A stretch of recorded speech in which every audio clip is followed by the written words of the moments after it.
हाँ जी, नमस्कार, good morning, सुप्रभात बेटा। आप सभी का हिंदी की कक्षा में तहे दिल से स्वागत है। आप लोगों को विदित है कि हमने अपनी पूर्व कक्षा में सुमित्रा नंदन पंत की द्वारा लिखी गई कविता पर्वत प्रदेश में पावस का शुरुआत या आगाज किया था। ठीक है ना। अब यहाँ स्थान तो कौन सा है? पर्वतीय प्रदेश। और मौसम कौन सा है? में पावस। पावस का क्या अर्थ है? वर्षा ऋतु या बारिश का मौसम, जिसे कहा जाता है चौमासा। बारिश का जो मौसम है उसमें क्या है? पर्वतीय प्रदेश का जो वातावरण है वो नित नया रूप बदलता रहता है। कैसे? शुरुआती पंक्तियां हमने पढ़ ली थी कि पर्वतीय पावस ऋतु थी, पर्वत प्रदेश पल पल परिवर्तित प्रकृति वेश। अब देखो मानवीकरण अलंकार कैसे हैं, क्या कहता है देखो। मेखलाकार, एक एक शब्द का अर्थ बताऊंगी, ध्यान से समझना। मेखलाकार पर्वत अपार, अपने सहस्त्र दृढ़ सुमन फाड़,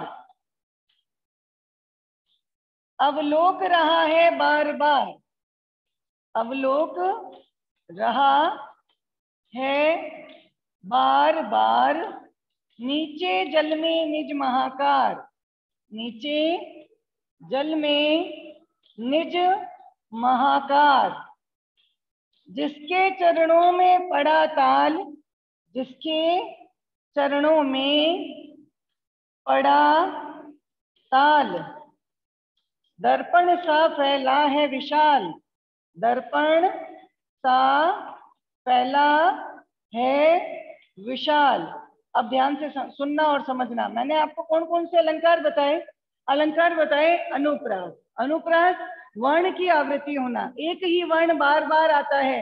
तरणी तनुजा तक तमाल तरवर बहुछाए, भगवान भक्तों की भयंकर बुरी बीती भगाइए। इसी तरह से पावस ऋतु था, पावस ऋतु थी, पर्वत प्रदेश पल पल परिवर्तित प्रकृति वेश। अवर्ण बार बार प्रयुक्त हुआ है अनुप्रास अलंकार। पुनरुक्ति प्रकाश, जब एक शब्द एक से अधिक बार आए।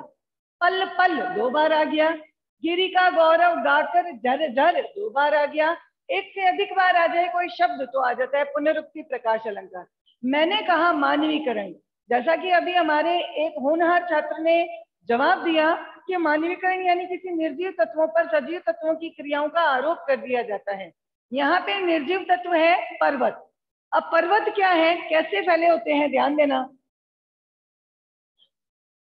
लगभग ऐसे ही बने होते हैं पर्वत, इसी सीक्वेंस में होते हैं, यानी क्रमबद्धता रहती है उनमें, एक श्रृंखला में होते हैं, एक पंक्ति में खड़े होते हैं ऐसे पर्वत। तो यहाँ ये जो शब्द आया है मेखलाकार, दो शब्दों से मिलकर बना है, मेखला प्लस आकार। ठीक है। मेखला का अर्थ होता है करधनी, करधनी के आकार की। ठीक है। करधनी क्या होती है आपको पता है? महिलाओं के द्वारा कमर में पहना जाने वाला एक आभूषण, जिसे कमरबंद कहा जाता है, वो इस तरीके से श्रृंखलाबद्ध होता है, जो कमर में बांधी जाती है, उसे कहते हैं करधनी। करधनी की लगभग क्या होती है, संरचना ऐसी होती है, और ये करधनी के आकार में ही फैले हैं क्या? पर्वत। ध्यान दीजिए, मेखलाकार यानी करधनी के आकार के समान, पर्वत यानी पहाड़, अपार यानी असंख्य है। कहाँ पर? पर्वतीय प्रदेश में। पर्वतीय प्रदेश में करधनी के आकार में श्रृंखलाबद्ध असंख्य पर्वत फैले हुए हैं। अपने यानी ये खुद पर्वत जो है, अपने यानी स्वयं के, सहस्त्र यानी हजारों, सहस्त्र संस्कृत का शब्द है, सहस्त्र का अर्थ होता है हजारों, दृग यानी आंखें, बीच में योजक चिन्ह है यानी रूपी अलंकार, सुमन यानी फूल, फाड़ यानी खोलकर। अब ध्यान दीजिएगा, एक कल्पना दी गई है। कवि क्या कहता है, यहाँ क्या है, यहाँ बहुत बड़ा जलाशय है, इसमें क्या भरा है, इसमें पानी भरा है। ठीक है। जलाशय के यहाँ क्या है, फूलों की घाटियां हैं, इसमें क्या बने हैं, खूब सारे रंग बिरंगे सुगंधित और सुंदर फूल खिले हुए हैं। ठीक है। यानी ऊंचाई पर पर्वत, बीच में यहाँ फूलों की घाटियां, और फूलों की घाटियों के नीचे क्या है? बहुत बड़ा तालाब। ऐसा लगता है ये जो फूल है ये पहाड़ों की क्या है? असंख्य यानी हजारों, क्या कही गई है? आंखें। इन फूलों की तुलना किससे की गई है? फूलों को पहाड़ की आंखें मान लिया गया है। तुलना नहीं हुई, फूलों को पहाड़ की आंखें मान ली गई है। यानी फूल और आंख इनको एक मान लिया गया। जहां इस तरह से उपमेय और उपमान को समान मान लिया जाता है वहां रूपक अलंकार आता है। 10th क्लास समझ रहे हैं आप मेरी बात को? पहले जो कल्पना यहाँ पे दी गई है वो मैं समझा रही हूँ। देखो, ये गर्दनी के आकार के पहाड़ हैं, पहाड़ों के नीचे फूलों की घाटियां हैं। इनमें ये जो फूल है ये पहाड़ों की आंखों के समान है। ये पहाड़ अपनी इन्हीं हजारों फूलों रूपी आंखों को खोल करके क्या करते हैं? अवलोक रहा है बार बार। बार बार यानी दोहराते हुए, है ना? दोहराते हुए अवलोक यानी देख रहा है। क्या देख रहा है? नीचे जल में निज महाकार। नीचे ये जो जल है उसमें अपने, आपको पता है पर्वत की जो परछाई है वो पानी में प्रतिबिंबित हो रही है। तो नीचे यानी नीचाई की ओर क्या है? जल यानी तालाब में फैले हुए पानी में, निज यानी खुद के, महा यानी बहुत बड़े, कार यानी आकार, आकृति को या आकार को देखने की कोशिश कर रहा है।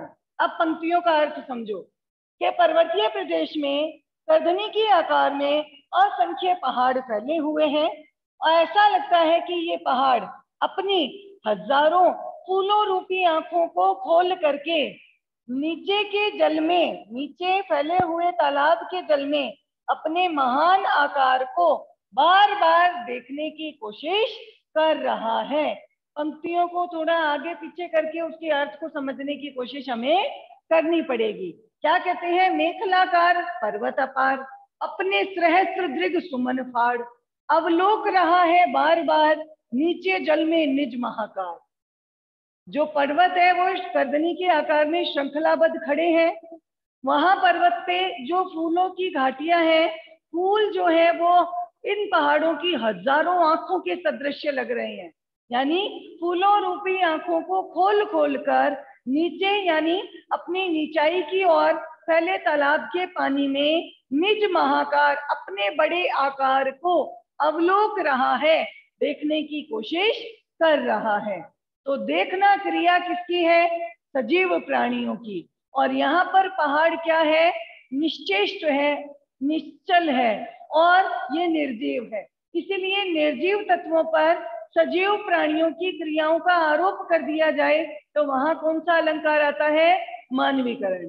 दोबारा देखिए कि पर्वतीय प्रदेश में गर्दनी के आकार में असंख्य पहाड़ फैले हैं और ये पहाड़ अपनी हजारों फूलों रूपी आंखों को खोल करके नीचे स्थित तालाब के जल में अपने बड़े आकार को बार बार देखने की कोशिश कर रहा है। जिसके यानी जिस पहाड़ों के चरणों यानी पैरों की तरफ पड़ा यानी बना हुआ है, ताल यानी तालाब, दर्पण सा शीशे के जैसा फैला है विशाल, बहुत बड़े भूभाग पर फैला हुआ है। किसके जैसा? शीशे या कांच के जैसा नीचे बहुत बड़े भूभाग पर फैला हुआ है। क्या? तालाब। यानी तालाब की जो तुलना है वो किससे की गई है? कांच से की गई है। जिस तरह से हम अपने प्रतिबिंब को शीशे या कांच या आईने में देखने की कोशिश करते हैं, पहाड़ भी अपने प्रतिबिंब को देख रहा है। किसमें? नीचे फैले हुए तालाब में, क्योंकि इस पहाड़ को अपनी प्रतिछाया इस तालाब के पानी में दिखाई दे रही है।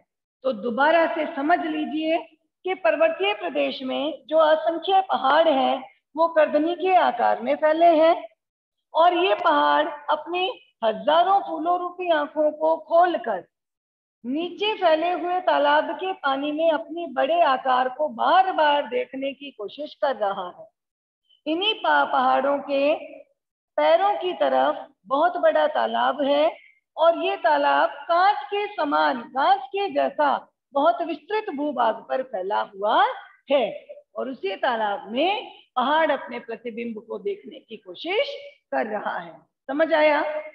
यहाँ तक ये जो मैंने आपको समझाया है एक पद्यांश, जिसमें दिया गया है कि मेखलाकार पर्वत अपार अपने सहस्त्र दृग सुमन फाड़ अवलोक रहा है बार बार नीचे जल में निज महाकार, जिसके चरणों में पड़ा ताल दर्पण सा फैला है विशाल। हमें अलंकारों का ध्यान रखना है। सबसे पहला और महत्वपूर्ण अलंकार है अवलोक रहा, देखना। ये है यहाँ पे मानवीकरण अलंकार। मानवीकरण मैंने यहाँ पे आपको पहले ही बता दिया। अनुप्रास अलंकार आया है, पुनरुक्ति प्रकाश अलंकार आया है। पुनरुक्ति प्रकाश, एक शब्द बार बार आए, ठीक है। अगर मैं ये कह दूं बार बार, है ना, ठीक है। अब यहाँ पे मैंने कहा दृग सुमन, आंखों को यानी फूलों को आंख मान लिया गया है। इनके बीच का ये जो भेद था खत्म कर दिया, फूलों रूपी आंखें। तो यहाँ जब रूपी शब्द लग गया तो यहाँ कौन सा अलंकार आया? रूपक अलंकार। कौन सा शब्द आया? रूपक अलंकार। एक उदाहरण देना चाहूंगी। बढ़त बढ़त संपत्ति सलील मन सरोज बढ़ जाए, और घटत घटत फिर ना घटे चाहे समूल कुमलहाय। ध्यान देना, बढ़त बढ़त संपत्ति सलील, पैसों रूपी पानी जब जब व्यक्ति के पास बढ़ता है। कमल को देखा है?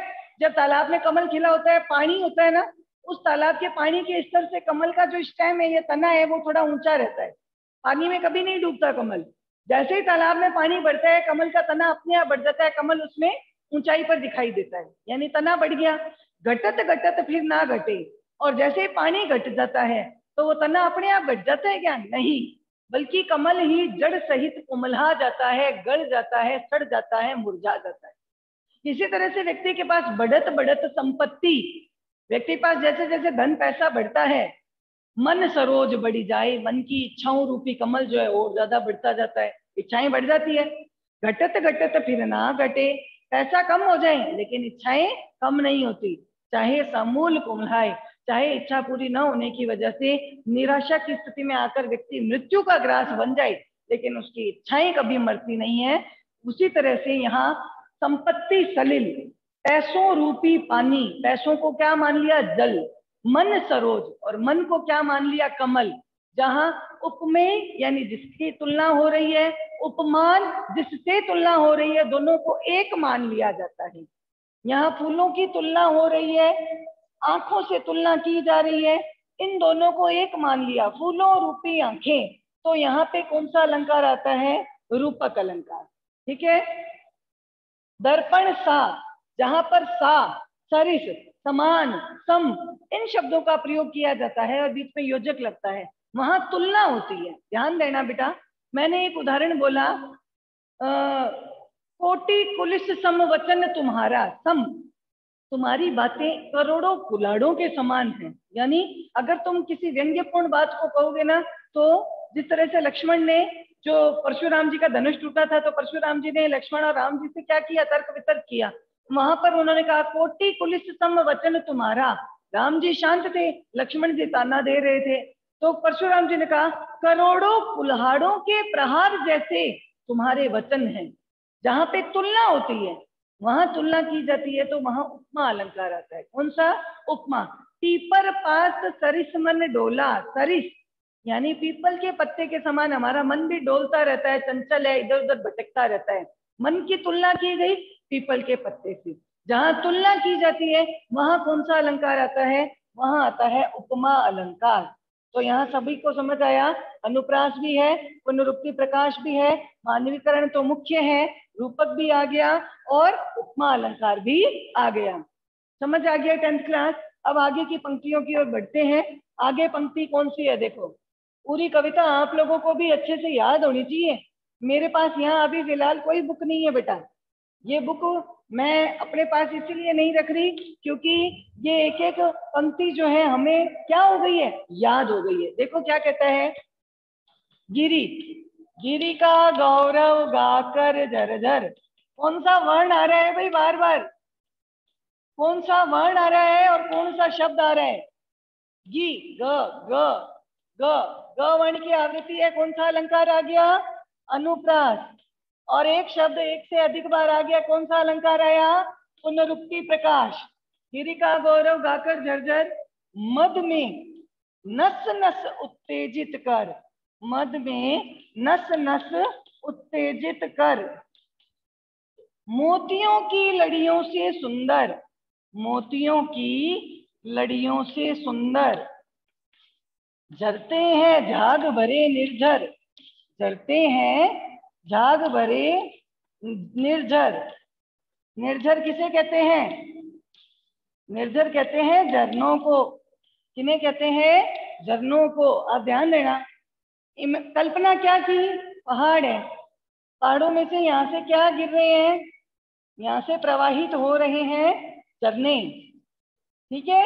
और झरने जो है उनमें पानी इतना गजब है, इतना सुंदर है, इतना पावन और निर्मल प्रतीत होता है कि एक एक पानी की जो बूंद है वो कैसी प्रतीत हो रही है?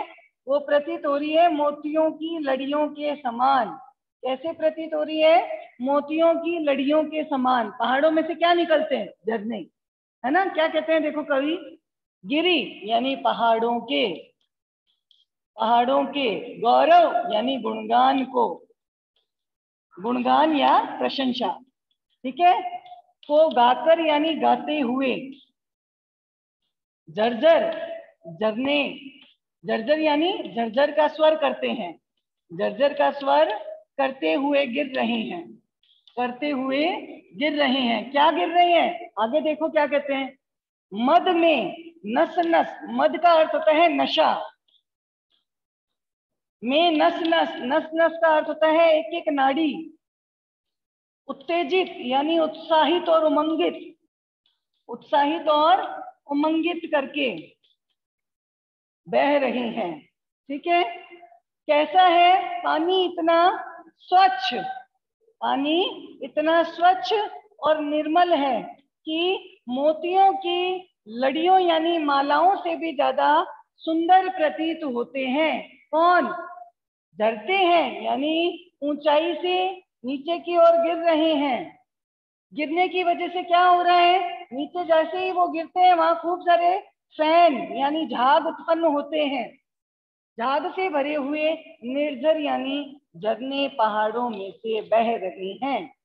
ध्यान दीजिएगा, ऐसा लगता है गिरि का गौरव, पहाड़ों के गुणगान को गाते हुए झरझर का स्वर करते हैं, और मद में नस नस उत्तेजित यानी जब कोई व्यक्ति मद यानी नशा करता है तो नशे के अंदर क्या हो जाता है? वो व्यक्ति और ज्यादा एनर्जेटिक हो जाते हैं, उसके अंदर एक अपने आप ही एनर्जी आ जाती है, आती है। तो यहाँ पे क्या कह रहे हैं?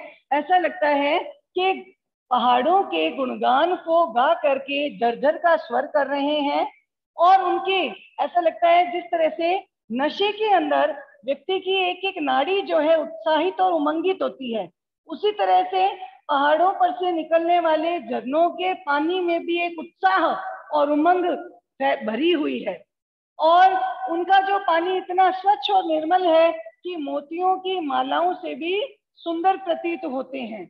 और जब ऊंचाई से नीचे की ओर झरते हैं यानी गिरते हैं तो नीचे तालाब में एक झाग उत्पन्न करते हैं, और इस तरह से पहाड़ों में से झरने निकल रहे हैं, पहाड़ों में से झरने बह रहे हैं। समझ आया? गिरि का गौरव गाकर झरझर, मद में नस नस उत्तेजित कर, मोतियों की लड़ियों से सुंदर, झरते हैं झाग भरे निर्झर। पहाड़ों में से जो झरने निकल रहे हैं, ऐसा लगता है कि वो पहाड़ों की प्रशंसा का गान कर रहे हैं और झरझर का स्वर कर रहे हैं। और जिस तरह से नशे की अधिकता से व्यक्ति की हर एक नाड़ी में और ज्यादा उत्साह और उमंग आ जाता है, उसी तरह से जल के प्रवाह में भी उत्साह और उमंग भरा हुआ है। जल इतना स्वच्छ और निर्मल है कि मोतियों की मालाओं से भी ज्यादा सुंदर, धवल और निर्मल प्रतीत हो रहा है। और इस तरह से पहाड़ों में से निर्झर यानी झरने झरते हैं यानी गिर रहे हैं, झाग भरे, और गिरने की वजह से नीचे झाग यानी खूब सारा फैन उत्पन्न करते हैं। समझ आया? दूसरा आपको पद्यांश अच्छे से समझ आया? तो उम्मीद है आप लोगों को इस कविता में जिस तरह से ये कल्पना की गई है, ये कल्पना आपके सामने भी साकार प्रतीत हो रही होगी।